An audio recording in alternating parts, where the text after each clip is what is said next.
Minas cativa, né?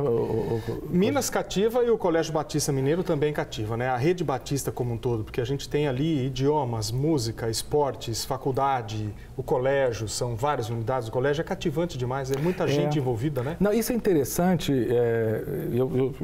A maioria dos telespectadores sabe, eu trabalho, né, na Rede Batista já há muito tempo, desde 98. Né? É bem verdade que desde 98 o pastor Rubens já estava lá faz 30 anos. Né?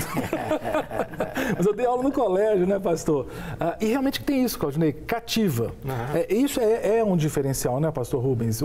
É uma instituição que transcende o aspecto profissional, formal. Tem algo diferente, né? Essa, sem dúvida, é uma das marcas da escola. Nós nos envolvemos muito com o dia a dia da instituição. É uma coisa impressionante. Nós mesmos ficamos um dia lá na escola, na preparação dos eventos do centenário, até 1h da manhã, com a maior tranquilidade. Porque faz parte desse processo. É mais do que profissional. Não, o Claudinei, porque o pastor Rubens também é professor da faculdade, da qual o Claudinei é diretor. Tem sexta-feira à noite que eu estou lá, e, por exemplo, que eu trabalho com educação à distância, eu chego lá, né, às vezes 10 da noite, está o pastor Rubens lá no... Lembra aquele dia que eu perguntei? Você está preparando o quê? Era uma palestra, né? Era uma palestra. Eu estava finalizando, que seria feito no dia seguinte, no colégio mesmo. Que delícia. Agora, no caso, o Claudinei, qual seria o diferencial da Rede Batista? Porque você veio para trabalhar com a rede, não é isso? Por que você decidiu? O que te chamou a atenção? É interessante essa pergunta tua, daria um programa à parte, mas eu vou ser bem resumido aqui. Mas, de fato, o desejo de trabalhar... Eu fiquei 4 anos trabalhando com a minha própria empresa, fazendo consultoria editorial dentro do Brasil e fora do Brasil. Eu tinha 8 clientes que eu cuidava e tinha 34 parceiros em coworkers, né? No modelo coworkers. Mas eu tinha um prazo de validade para isso. Eu tinha definido que em 2015 eu queria voltar a me unir a uma instituição que realmente trabalhasse de forma ampla dentro de algum cenário institucional e não lucrativo, que fosse sem fins lucrativos. Tá, né? Entendi. Porque a consultoria ela tem todo um lado positivo de ampliação, liberdade, expansão, mas você está sempre trabalhando dentro de uma visão de que alguém está buscando lucro para si próprio. Sim. E acho que o coração, no meu caso, a percepção era de que eu me dou muito melhor trabalhando unido com uma instituição que tenha algo a oferecer. E foi assim durante toda a minha vida, né? Sim. Desde os 18 anos que eu trabalhei com isso em várias empresas. Editoras cristãs evangélicas? Por exemplo, a Editora Betânia. Eu trabalhei um bom tempo na Editora Betânia, foram 14 anos e 11 meses na Mundo Cristão, né? Que são empresas sem fins lucrativos, empresas que têm um envolvimento social muito forte. Trabalhei na CLC, que já não existe mais hoje, o Centro de Literatura Cristão, que na década de 80. E nos últimos 4 anos, antes de eu vir para cá, eu decidi fazer uma revisão de vida e entender se eu queria aquilo mesmo, o mercado editorial. E no final desse tempo, interessante que as portas se abriram para outras frentes que não foram dentro do mercado editorial, do setor editorial. E eu fiz a opção pelo segmento da educação por conta disso. E eu vou te dizer, Cássio, que a educação ela é muito cativante já. A educação em si é cativante, porque ela trabalha com a construção de uma nova mentalidade, com uma revisão do intelecto do ser humano e do social, para a transformação social. Isso é educação, né? Você vive isso no seu dia a dia. Mas trabalhar com o Colégio Batista, com a Faculdade Batista, com a Rede Batista de Educação, foi algo surpreendente para mim, porque foi além disso. Então, o envolvimento da equipe toda é uma sinergia indescritível o que acontece ali.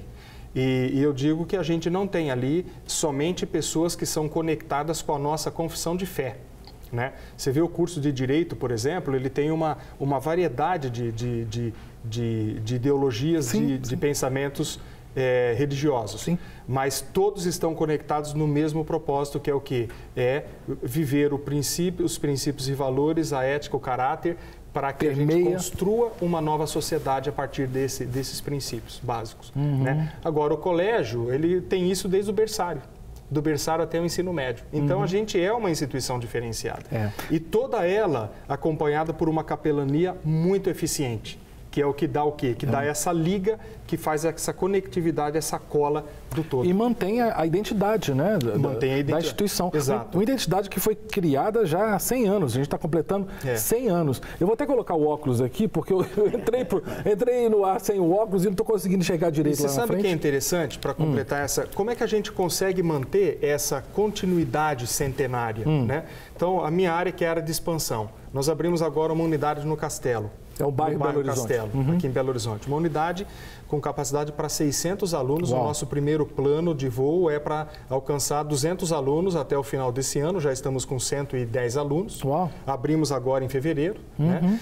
E como é que a gente leva essa matriz do que é o Colégio Batista para lá? A gente pega a semente de uma das unidades, alguém que foi desenvolvido dentro da unidade, né?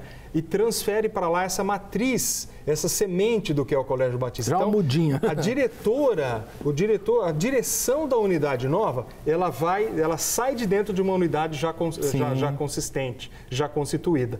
Então ele leva para lá toda essa matiz de identidade do que é o Colégio Batista. E nasce assim uma nova filial. Né? Agora, pensar que a gente tem hoje em Belo Horizonte, na cidade já são 3, né? Tem Betim. São 5 já. Tem Buritis? Nós temos 2 em Buritis. São 2 em Buritis? São 2 unidades em Buritis, uma na Mário Werneck, outra na Mário Coutinho. Olha que legal. Nós temos 2 na Floresta, aqui na Ponte Nova. Né? Sim.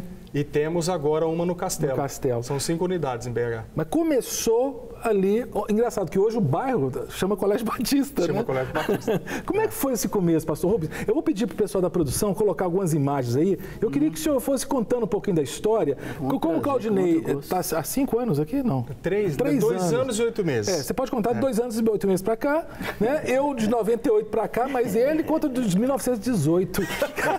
Não, 1918 ele agenciou a casa do casal Maddox. Esse casal aí que é o Maddox, seu pastor? Esse casal é o Dr. Otis Pendleton Maddox e Dona Efigênia Maddox. Sim. Chegaram no Brasil em 1906, Cássio, como missionários, foram diretamente para o Rio de Janeiro. Rio de Janeiro. Rio de Janeiro. De 1906 até 1917, eles trabalharam lá, fundaram igrejas. Batistas. Batistas. O Dr. Maddox era um evangelista de mão cheia. Que legal. Totalmente envolvido com a pregação da palavra de Deus, é uma coisa impressionante. E no finalzinho de 1917 aconteceu um fato curioso. É que a filha deles, essa filha americana, os outros são nascidos aqui no Brasil, boa parte deles. Ah, sim. Mas ela chegou aqui no Brasil e no finalzinho de 1917 ela começou a ter problema de saúde. A mais velha. A mais velha, Catarina Kathleen. E era um problema de respiratório, uma dificuldade assim.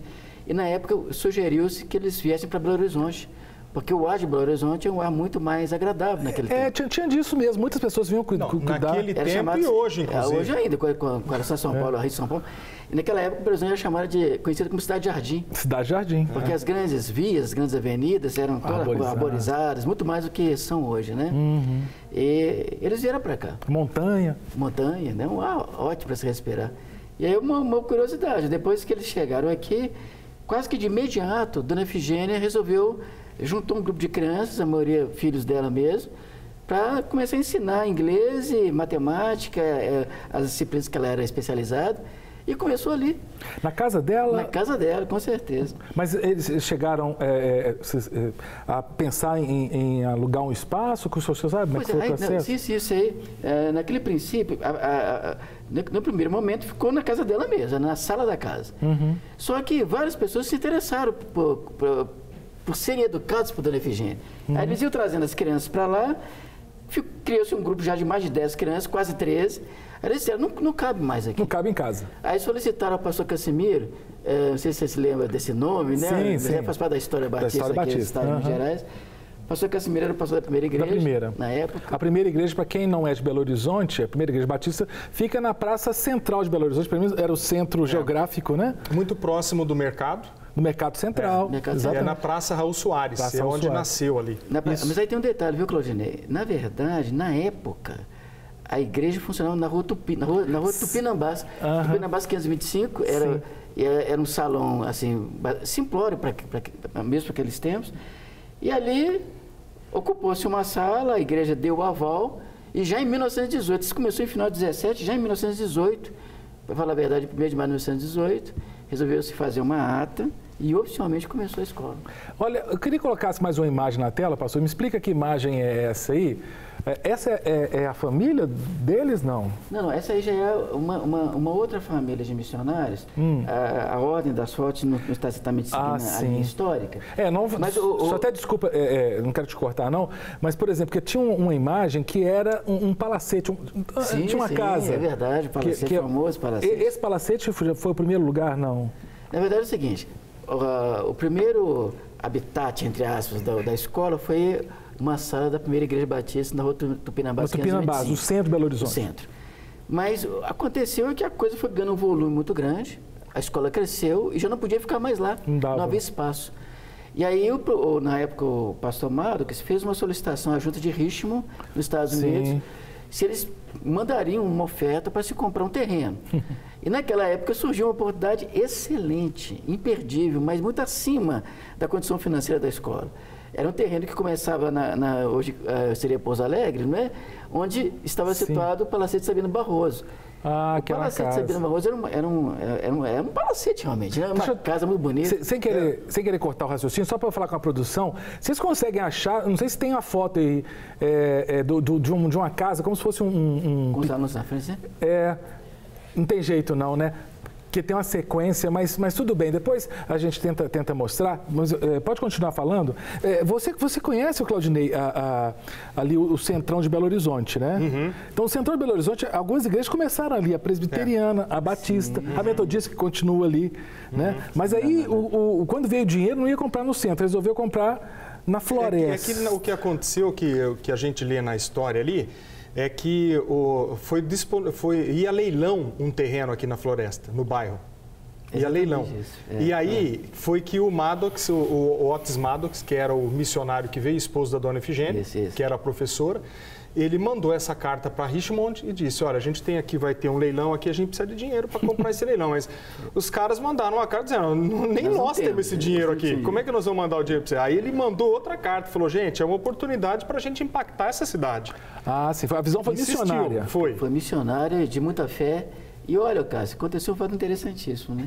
Porque quando chegou a resposta da junta de Richmond, que eles iam conceder aquele valor, o doutor Mário, ele era um sujeito de extremo bom humor. Então ele chegou em casa e disse, agora todo mundo pode ajoelhar e agradecer. E ele não tinha aberto ainda a carta, né? Não tinha aberto ainda o telegrama. Deus respondeu e aí estava lá o valor. Mas aquela área toda, são 2 quarteirões imensos, né? Sim, ali era... Na verdade, a área é gigantesca, porque aquela área que estava em leilão começava no que hoje seria a Rua Pouso Alegre e até no alto da Floresta, até um pouco acima de onde nós estamos no momento. Sim. Era uma área gigantesca. E, pela graça de Deus, o terreno foi comprado e o colégio, pela primeira vez, teve uma sede própria. Que legal. Que foi nesse palacete. E uma pequena particularidade sobre o palacete. O palacete é chamado de Sabino Barroso porque o dono dele, o Sabino Barroso, foi um político, senador da República, como muito importante, que é o tio do famoso compositor de música popular brasileira, Ari Barroso. Ari Barroso. Esse é um detalhe curiosíssimo. Que legal. Que dá eu diria, um certo glamour a essa história toda. Agora, ser protestante naquela época devia ser muito difícil, né? 1918, não é? Complicadíssimo. Não era? Eu não lembro não, mas o pastor fez lembra. Mas imagina assim, como é que você vai começar uma escola protestante? Né? Porque tinha dificuldade de tudo protestante. Tudo era católico ou público, né? Naquela época havia muita barreira, havia muito desencontro, uma série de cuidados tinha que se tomar, estratégias. Quando o doutor Mários, que ele vai ao Rio de Janeiro para apanhar o dinheiro, discutiu-se na época que o dinheiro não deveria vir pelo banco, porque isso poderia trazer algum problema, alguma dificuldade, etc. Então ele foi... Em cash mesmo. Cash. Chegou lá no Rio de Janeiro, tinha uma missionária lá, que era muito amiga da família, Ana Watson, ela fez um cinto. É mesmo? E uma coisa impressionante, ele trouxe o dinheiro todo dentro de um cinto, embaixo do terno, viajou de segunda classe para não despertar suspeita de espécie alguma. Deve ter vindo de trem, né? Foi de trem, segunda classe. Trem. Segunda classe. Claudinei, eu fui tanto e voltei do Rio de trem, rapaz. Você pegou Veracruz? Peguei Veracruz. Você não andou de Veracruz? Não tive esse privilégio. Desse tempo. Rapaz, era gostoso, né, pastor? Gostoso. Gente, inclusive você que andou de trem em Veracruz, eu quero te chamar, por favor, manda sua mensagem para cá. Se você foi aluno do Colégio Batista, você foi aluno da Faculdade Batista, manda seu WhatsApp, deixa eu colocar aqui, se a produção puder me ajudar, eu sempre esqueço, faço todo dia esse programa e não lembro o número do celular. Coloca na tela aí, quem sabe de cor, 984-029756. Tô com vergonha, né? Todo dia eu faço programa e tem que ler. 984-029756, o nosso WhatsApp. Se você foi aluno do colégio, foi aluna, foi aluno da faculdade, manda a sua mensagem pra gente aqui, parabenize a sua instituição. A minha filha foi aluna do Colégio Batista menor. Né? Mas vamos continuar essa história que é bem interessante. Então, começou com uma escola para educação infantil. Foi essa a proposta? A princípio, sim, porque os filhos de Dona Efigênia, que foram os primeiros alunos, eram ainda muito pequenos, né? Mas começou assim e foi expandindo o nível, digamos, o antigo ginásio, né? Sim, que é uma linguagem que nem se usa mais. Veio mais alguns anos depois e a escola foi, aos poucos, ganhando espaço e crescendo, etc. Né? E foi um crescimento assim espantoso, porque as famílias não católicas e que não tinham assim um vínculo direto com o catolicismo acharam interessante essa alternativa. Interessante. E aí os alunos foram chegando para a escola, mas uma coisa curiosa, sempre num processo de abertura enorme ao catolicismo, às outras religiões, outras seitas. Mas a confessionalidade... Essa característica foi muito marcante. Mas a confessionalidade foi clara desde o início, né? Que somos batistas. Clarissimamente. Tudo muito bem assentado, tudo muito bem colocado, mas ao mesmo tempo uma atitude não proselitista, curiosamente falando. Entendo. Então a ideia era se falar de Cristo, falar da Bíblia, falar do Evangelho, nos momentos adequados, sempre em diálogo com a cultura contemporânea. Essa era a ideia naquele princípio, excelência acadêmica e princípio de fé. Essas duas asas do processo. Isso foi sempre trabalhado naqueles tempos. Teve um negócio judeu, você ficou sabendo disso? Fiquei sabendo, mas ele que participou. Isso foi na década de 50, 40 e alguma coisa. Cara, isso é uma coisa impressionante. O problema do antissemitismo não era uma coisa exclusiva dos alemães ou de alguns povos europeus, não. Aqui no Brasil havia antissemitismo, como existe em muitos lugares do mundo. E naquela época da Segunda Guerra Mundial, criou-se um certo antagonismo com relação às pessoas de origem judaica.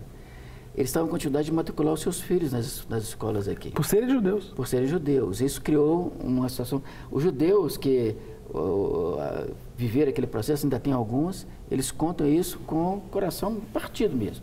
Mas o colégio, na época, abriu-se totalmente a recebê-los ali e foi tudo muito bem. Que interessante. Marcou a vida dessas pessoas, eu diria que marcou para sempre. Tem uma discussão, tem algumas obras, alguns livros que fazem um estudo, até o Papa Pio XII, tem um livro sobre o Papa Pio XII, falando de relações do Papa Pio XII com a Alemanha, né, e problemas do Papa Pio XII com os judeus. Talvez isso tenha impactado os judeus no mundo inteiro, a relação dos judeus com a Igreja Católica naquele período, né? E a Igreja Protestante, por estar isenta nesse processo, foi um lugar que pôde recebê-los, né? De acolhimento, né? De acolhimento. Aqueles anos não foram fáceis, de qualquer forma, né?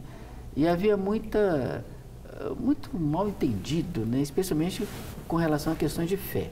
Mas os anos se passaram e hoje, para você ter uma ideia, o Colégio Batista, ele tem a maioria de alunos católicos. Agora, você vê um fato muito interessante dessa história toda, da família Amado, quer dizer que eles perderam uma filha, né? Não foi a Catarina, não foi? Não.